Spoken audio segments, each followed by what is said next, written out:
the Queen of Sheba was allegedly from the Arabian Yemen, then the above Jewish tradition is not baseless.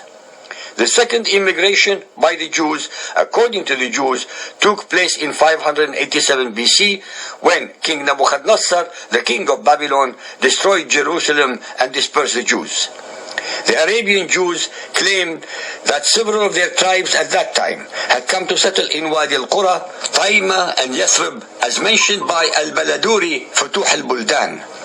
As a matter of fact, what is more concretely established is that when in AD 70, the Romans massacred tens of thousands of Jews in Judea, and then in AD 132 forced many of them from that land, many of the Jewish tribes fled to find asylum in the Hijaz, a territory that is contiguous to the south of Judea. There, being agriculturists among other things, they settled wherever they found water springs and greenery and occupied the fertile lands. Aila, Makna, Tabuk, Taima, Wadi al-Qura, Fadak and Khaybar came under their control in that very period, and the tribes of Bani Qurayza, Bani Nadir, Bani Bahdal, and Bani Qaynuqa, who also came in the same period and settled around Yathrib. They then built up their own communal village and called it Medina, meaning our country in Hebrew, in memory of Judea. Yathrib became a suburb of Medina, settled mostly by Arabs such as Al-Aus and Khazraj. Among the tribes that settled in Yathrib, Medina, the Bani al-Nadir and Bani Qurayza were more prominent, for they belonged to the Kohen or priestly class. They were looked upon as of noble descent and enjoyed religious leadership among their co-religionists. It is reported in the traditions that the Qurayza were allied to the Khazraj tribe, while the other two tribes, the Nadir and Qaynuqa, were allied to the Aus. According to Arabian tradition, the first Himyarite kingdom from the tribe of Himyar in southwest Arabia, where modern Yemen is situated, was established in about 130 BCE and lasted till 525 CE. This kingdom stretched over the Yemen in the south to Hadramaut and the town of Najran in the north.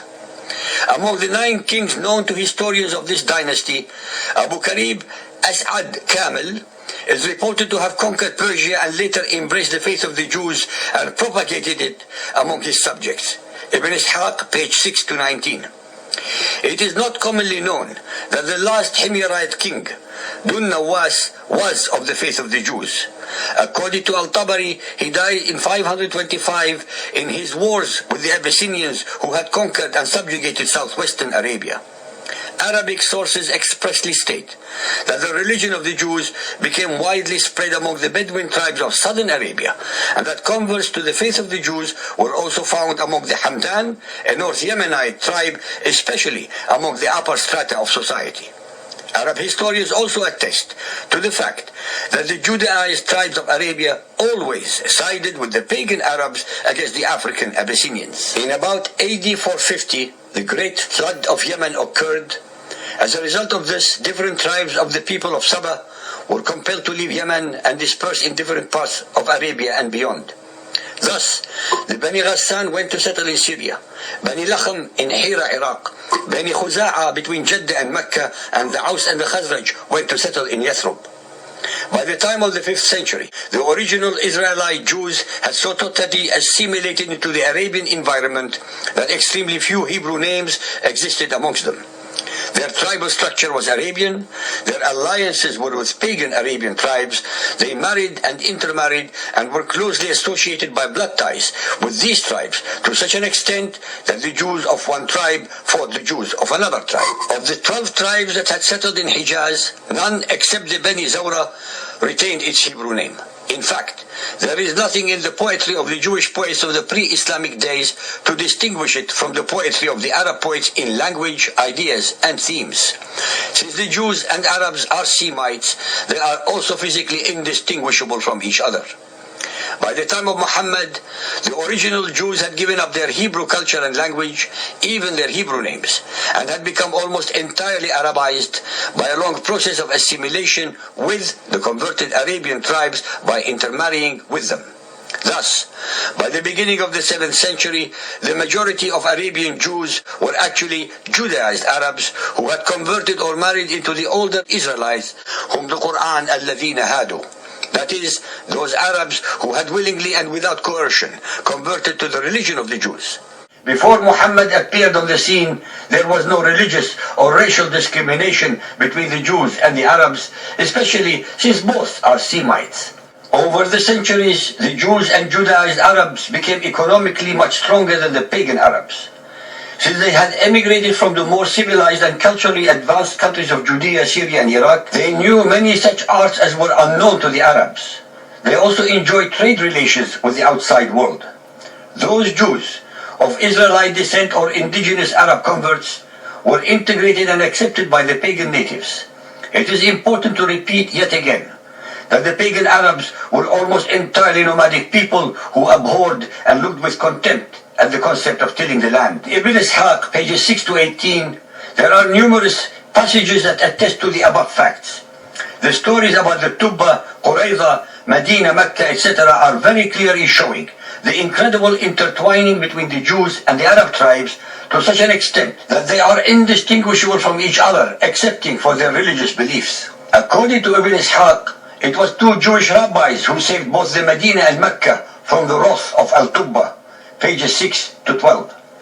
Philip Hitti, in his monumental History of the Arabs, asserts that it was the Jews who introduced the following fruits to the Arabians: apples, apricots, watermelons, pomegranates, lemons, oranges, sugarcane, bananas, and almonds, among others.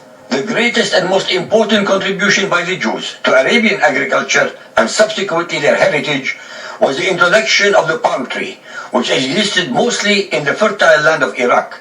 It is called tamar in Arabic, whose root resides in the Hebrew tamar, meaning dates. Furthermore, each of their tribes had to enter into alliances with one or another powerful pagan Arab tribe for the sake of its own protection, so that no other powerful tribe should overawe it by its might. Because of this, they had not only to take part in the mutual wars of the Arabs, but they often had to go to war in support of the Arab tribe to which their tribe was tied in alliance against another Judaized tribe which was allied to the enemy tribe. In Yathrib, the Bani Qurayza and Bani Nadir were allies of the Aus, while the Bani Qaynuqa were allied to the Khazraj.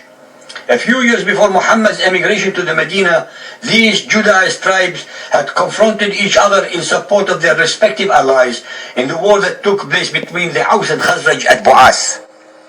The Aus and Khazraj were the ones who welcomed and protected Muhammad in Medina and who were called the Ansar, meaning supporters or helpers of Muhammad.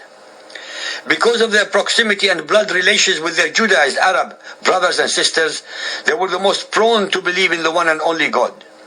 They were the same who later, after the death of Muhammad, had to contend with the religious and political discrimination fostered upon them by the Qurayshites. The Jews of Medina were almost totally Arab. They were, after all, natives of Arabia and not foreign intruders, and even if they were originally from Judea, by the way, there was no Palestine, they became fully absorbed and assimilated by the time of Muhammad. The Judaized Arabs at the beginning welcomed Muhammad as a brother monotheist, as a prophet to all mankind, and especially to the Jews.